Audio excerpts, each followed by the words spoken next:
So is Swiss Tech helping Walmart punch way above its weight class in the edge tool arena? Well, we're going to find out today as we dive into the first of many in the Swiss Tech series, and this is the Leicht, German spelling for light, compact, small, compact EDC fixed blade. You guys have been asking for quite some time for me to test it out here at the channel. If you're new, welcome. I'm Aaron. This is Gideonstactical.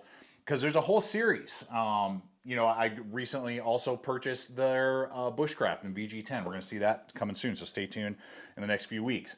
But you guys have been asking, like, hey, are these good tools, or are they kind of what we normally would expect from Walmart, which is kind of like overseas, just pumped out, crap, junk, I don't know.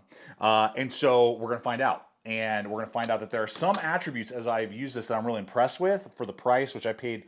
They go between like 35 and 40 bucks. So, I mean, with tax, right around 40 for this, which is pretty impressive. But how does that stack up to other, blades kind of around that price point? We're going to find out.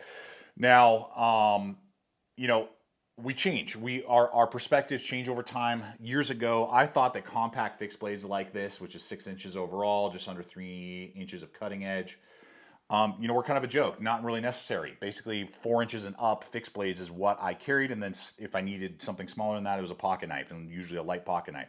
But I worked in an office at the time. I don't anymore. And my attitude towards EDC has changed, where compact fixed blades in tandem with heavy overbuilt folders are kind of like my jam and what I prefer now.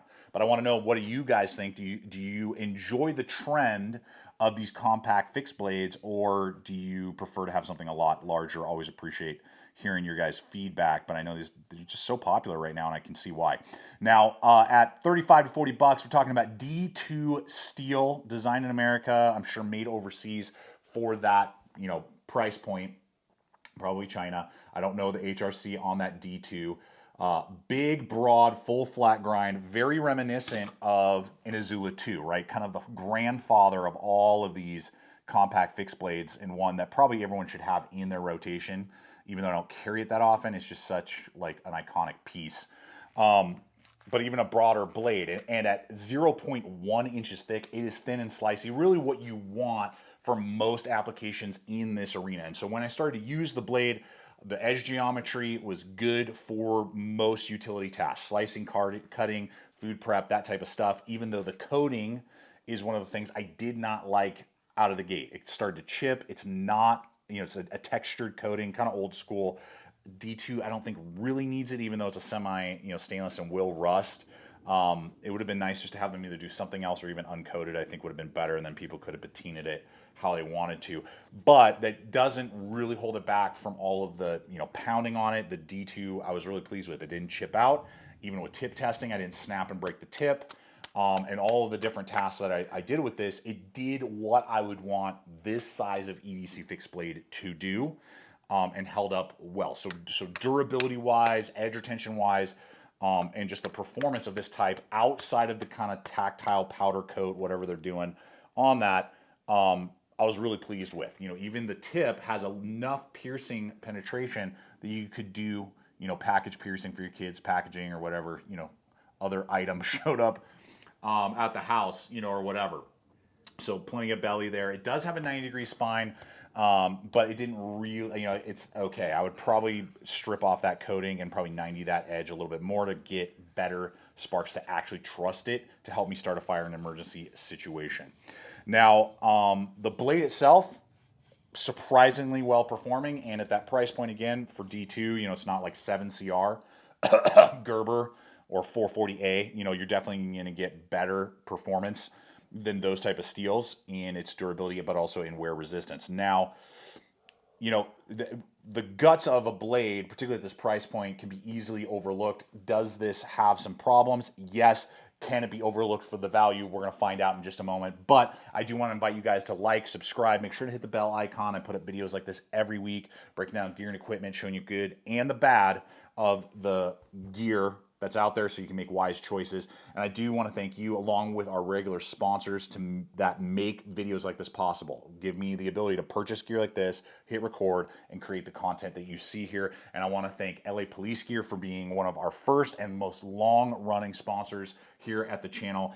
They are an amazing resource for myself and you guys over the years. They have tons of great gear and apparel companies like Vertex, 511, Solomon, Merrill. I mean, you know, just go down the list of the different manufacturers that they carry, but also their own well-established brand of gear and apparel. I'm rocking their core flannel t-shirts I have since last fall. They're great year-round, but also, you know, on these edge seasons as we transition into spring.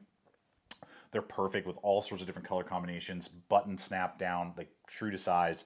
So it makes it easy, you know, like to pop open and, you know, get a CCW or something like that.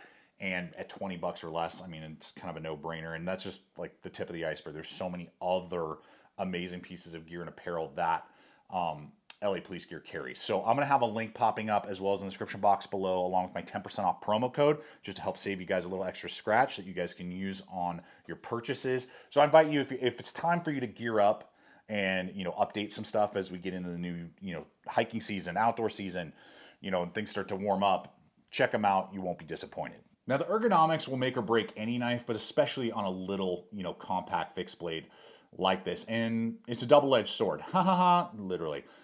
First off, the jimp. They don't need that much jimping. It's a little rough, takes away from the ability to throw sparks, and it's just not necessary, particularly because of how deep the neck guard is. It's not undoable, but when you rest your thumb right there, you feel it. It's not necessary and would have given you more locations for scraping and throwing sparks, because you really have to fight with just kind of the tip or totally mar up, you know, your fire steel. Now, the neck helps with ergonomics in keeping you locked into place, but it's like holding onto a pencil because there's no handle scale up near there. You know, the guard is rounded, which is good. It's not sharp like some that we've seen recently, but it does feel like you're basically holding onto a Sharpie or a pencil, which is great for indexing and finer cutting and controlling the blade. But when you're really gripping it and bearing down, sometimes it can feel like your index is wanting to float, like if you're making a feather stick or something like that. Now, second to that is the length from guard to the end. We're looking at basically 3 inches. So from here to here, we're looking at 3 inches. I have a 3 1/4 inch palm span, wear large size gloves. So my pinky's kind of falling off the back. Like it grabs onto something, you know, it's not like totally free floating. Free falling, but, you know, just would want more. I want more. There's never a time in my life where I've been like, there's too much handle on a fixed blade. Let's put it that way. Have you ever endured too much handle on a fixed blade? So just a little bit more would have been great. They did do micarta, which is cool. You know, I mean, at this price, you would expect probably just like some sort of, you know, polymer scale or something. But they did black polished micarta, has a little bit of a clothiness there, and then G10 red liners. The G10 red liners give it a good kind of pop. Let's see here. I'm still learning my lighting situation here. There we go. So it gives it a good pop, but they're sharp, man. And the scales, as you can see, are recessed below that. So they are sacrificing ergonomics for aesthetics. Not awesome. It's not brutal, but you know, it's a little sharp, and probably if I was to use this as like my dedicated EDC, then I would take some sandpaper and just buff the G10 red liner edges because they are 90'd. I mean, they're not super comf, and I wish there was either they just made the micarta flush or done something just slightly different with that. Now, the contouring is really nice. The micarta is rounded, so I mean, again, it's not like a blocky scale. And then we got some little accents, the lanyard hole. The handle scales are pretty flush, maybe just a little bit of a lip, and then you do get that little jimp pommel back there. I mean, if you wanted to tap in like a nail. I don't know. Because of how small the handle is, again, it's going to be pretty tough for me to like want to trust pommeling in something like that. You know, I mean, whatever. Now, Sheath. I was actually pretty impressed. Overall, pretty impressed with the Sheath, better than many. Now, it's not taco, so it's got a pretty big footprint, and it does have a thumb ramp. It clicks in. Nice with authority right there. Gives you good dexterity to pull and not have to do any sort of walk up, but holds it into place securely. I mean, you could carry it upside down or scout style. It's about silent, so that's really good. Really no complaints. Doesn't, you know, dull the edge from what I can tell. Comes with a polymer clip that sadly, because if you're a righty, you're going to have to carry it on the outside of your pocket, which you can do, and it grips on pretty decent, better for belt carry, but they allowed you to unscrew, and then you see these two other eyelets, you could scout carry it, or do it like horizontal for your shoulder strap of a backpack. So again, for right around 40 bucks or less, that is awesome. That is pretty impressive, and we've definitely seen suckier sheaths on compact fixed blades for, you know, much more, you know, money. So, you know, if you're walking down the Walmart aisle and you're like, I want to try out compact fixed blades and not spend, you know, more than 40 bucks, there's definitely a lot this brings to the table. But if we start looking at other D2 overseas, probably Chinese for the most part, made tools, what else is out there for around that same price? You know, are you willing to just go home and pick something else up off of Amazon or, you know, one of the other distributors or whatever? Well, I'm gonna have links for all these ones that we're talking about, including, you know, the Swiss Techs, which should be at most of your Walmarts or on their site. The first one, talked about it a lot, they've just restocked, which is cool, is going to be the ODENWOLF Mini W. You can get this in Scandi or in a Saber, Harpoon, Grind, Black, Green. 90-degree spine will absolutely throw sparks, especially on the Scandi version.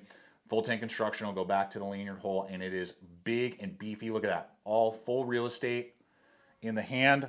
Similar kind of, but taco, so slightly smaller footprint with an exterior, again, pocket clip. You're not going to be able to, you know, attach that inside your pocket, inside pocket ride, but excellent. 25 bucks. 25 bucks or less, boom. Two different variants, D2 steel, Rockwell at 60. These are freaking bananas. I'll try and link the video if I can. So 10 bucks less, and ergonomically, way better. Gonna be a little bit smaller, I think, on the blade length. Yeah, you're gonna get slightly smaller blade length. And I know some of you are like, what about the Eldris? That's basically a rip-off Eldris. Yeah, but this is better. Go watch the full review for many reasons. So that's one variant. Really, for me, for this exact same size, but you want to spend, let's say $10 more, because they usually go for about 45 to 47 bucks, is the KIZER BEAVER. You can get many different variants. This is a Nitro V, but the D2 variant right here is going to come in at that price point, very similar size range, but you're not going to have to worry about the handle, or especially handle ergonomic issues. It does have a Taco Kydex sheath with a knockoff Blade Tech lock. Boom, locks you into place. So, this would be, if you were to ask me ergonomically and just like fit and finish wise, the Beaver has a leg up over the Swiss Tech, but you're gonna have to pay 10 more bucks probably. But that would be the very closest, and as is, it definitely is a viable option if you're in that size range and price point. Maybe you want to try out carrying a compact fixed blade for the first time, but you don't want to go drop, you know, 80 bucks on an ESEE IZULA. I get it. Try dropping 40 and see if it works for you, and then down the line, spend more. Like that is totally a viable option to get your foot in the door to the compact fixed blade arena. And it gets me excited to see what these other Swiss Techs can do. And I have several, both pocket knives and fixed blades, to dive into with you guys in the near future. But leave comments below. I want to know what you guys think, especially if you have this light. Do you like it? Do you not? Have you modded it? Have you not? I always appreciate your guys' feedback. Thanks for spending time with me today. I hope it's been fun and entertaining. And until next time, always remember to stay equipped, stay prepared, and I'll see you out there.